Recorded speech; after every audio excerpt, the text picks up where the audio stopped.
voices awoke Jared from his troubled sleep. Vera, his wife, was disturbed only by his tossing and turning. She couldn't hear the voices. They were in his head. A senseless drone of overlapping whispers, faint but present, troubled his mind. He could discern no sense or message, just noise. Naturally, he'd told nobody about the recent onset of this affliction. He rose from bed, approached the window, and stared off into his backyard, partly illuminated by the neighbor's annoying motion-detecting flood lamp. Advertisements. Here by the window, it seemed that the voices become more distinct, or perhaps louder.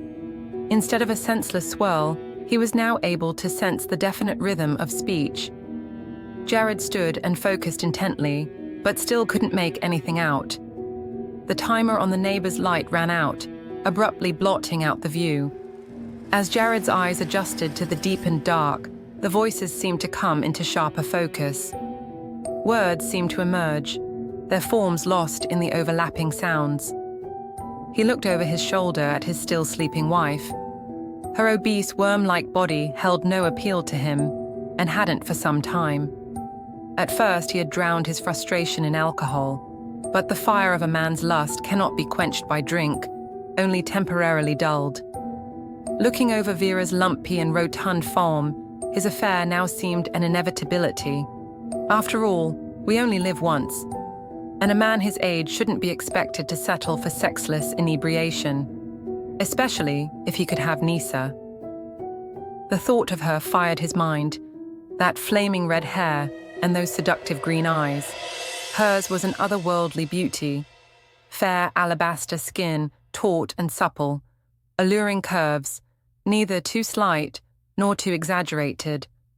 He longed to experience her body, and his desire was only amplified by her refusal to fully submit. She explained that she didn't want to ruin his marriage, didn't want to be the other woman. Ruin his marriage? Other woman? Compared to her, there might as well be no other women.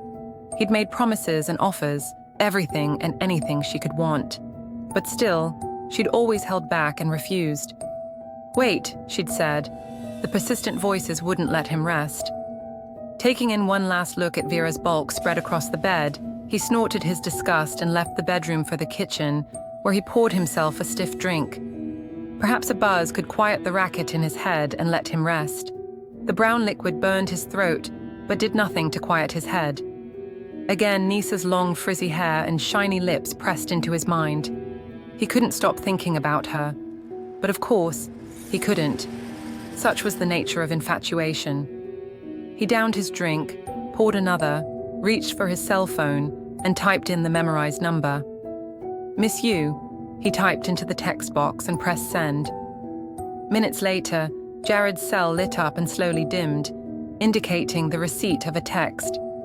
Anxiously, but clumsily, he reached for the device and read the message. "Miss you too? Sup, babe?" Eventually, his numb fingers were able to pound out a response. "Not much. Can't sleep."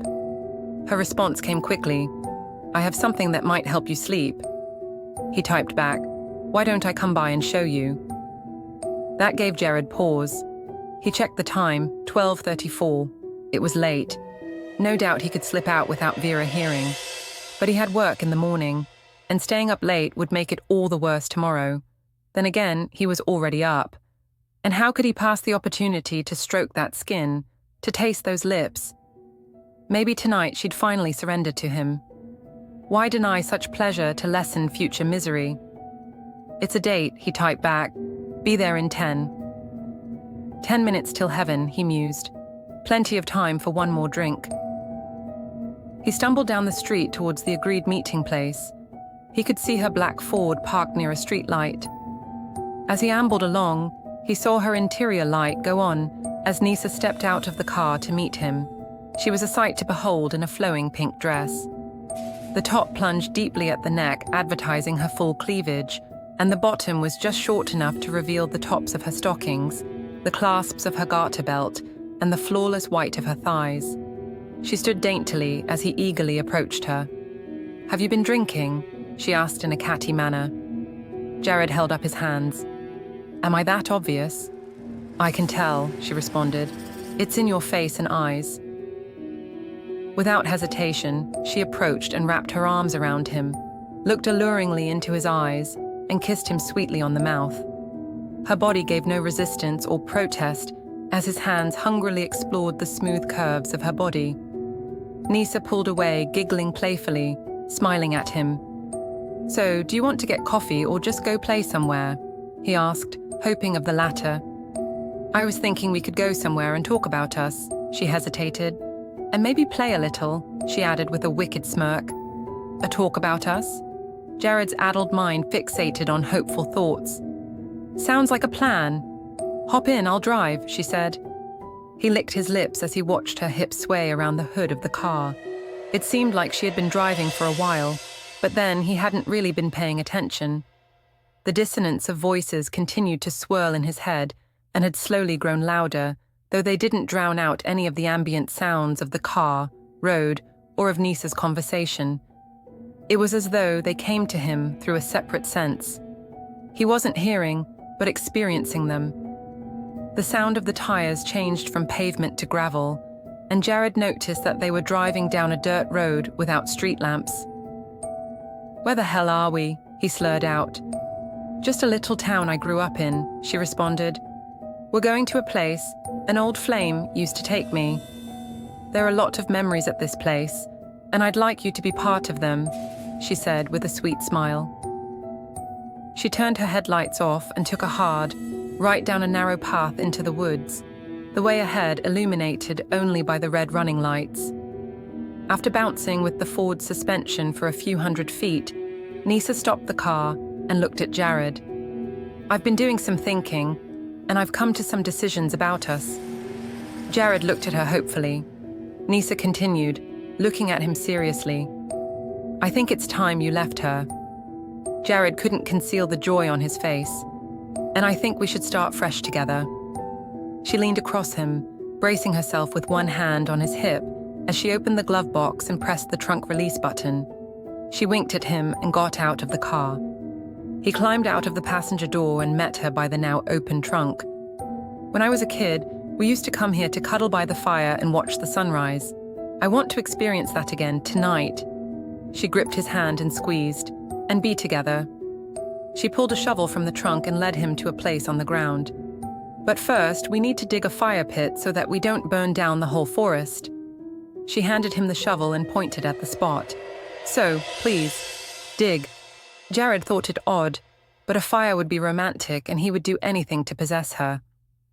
As he cleared away the leaves and branches where Nisa had pointed, the voices began pounding in his head, louder, more insistent, yet clearer than ever. "I'll gather some wood," she said from behind him. As the spade cut into the soft ground, the internal din intensified. With each shovel full, Jared became more aware that the voices were all speaking the same words, only disunited. As the whole widened and deepened, they moved more into harmony, making the speech both clearer to grasp but harder to understand, as if an echo were overpowering its own origin. Jared worked with greater ferocity, driven to finally understand. The blade of the shovel smashed through buried sticks and rocks and squelched as the ground turned damp, then wet. The voices became a deafening chorus, and the shovel struck something unyielding. Jared bent and found the ground muddy and liquid, as though he were standing in a swamp. Reaching into the mud, his fingers found a large, smooth object. As Jared groped, he noticed the hole was littered, not with rocks and sticks, but with bones. Femurs, ulnars, ribs, some smashed by his shovel, others intact.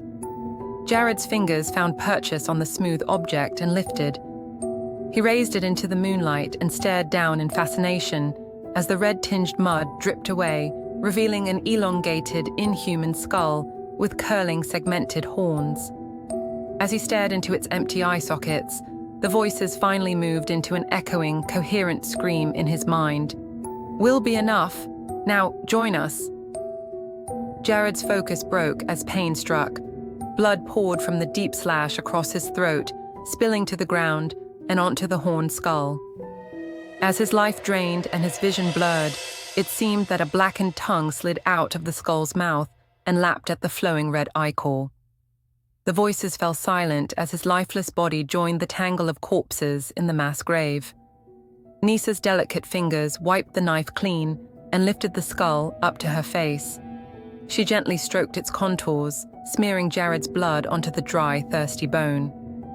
"Not enough yet," she whispered to it, "but soon, my love." She kissed the toothy skeletal grin, staining her lips red. Carefully, gently, she placed the skull back on the blood-soaked ground and set to work filling in the hole. The fresh kill would help feed and restore him, but more was needed, and she would bring it.